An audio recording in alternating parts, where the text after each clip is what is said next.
Hello. Amin namang ginagawa, ayan. Nagbabarnis. Yan, nagbarnis ako na yung mababa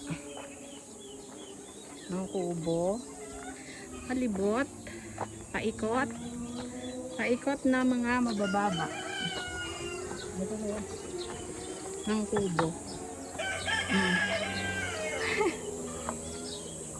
At nasa taas na, syempre si Bobby na. Yan. Ako ay tapos na sa mga mababang part ng kubo. Oh, ayan, naging bago na. Kasi siya ay luma na, guys. Kaya kailangan ng renovations. Nagre-renovate. Dito tayo sa may puno ng mangga.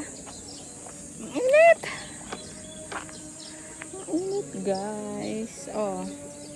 Kita nyo naman yung half-half na. Half-half na ang nababarnisan. Para mas tumagal yung kubo natin.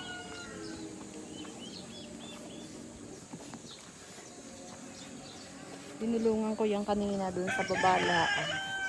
Ang init nga. Kayo gay, anong pinagkakaabalahan ngayon summer? Hindi ligo laan ng ligo.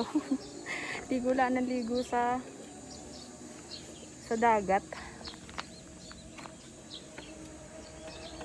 Yan, nag-aayos kami dito sa aming mini farm.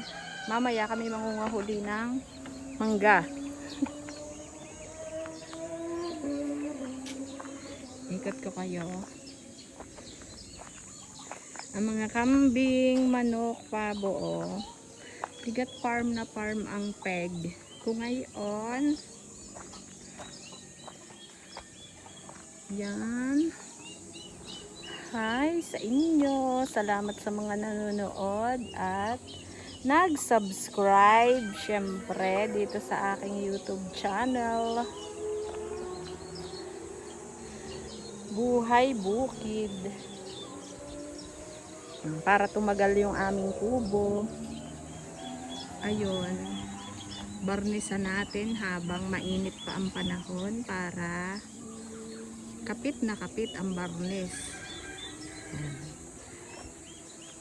Kami na lang ang gagawa para less ang gastos.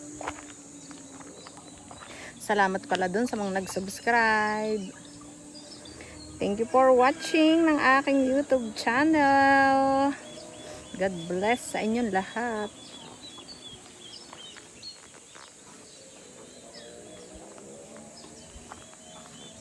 Bye for now.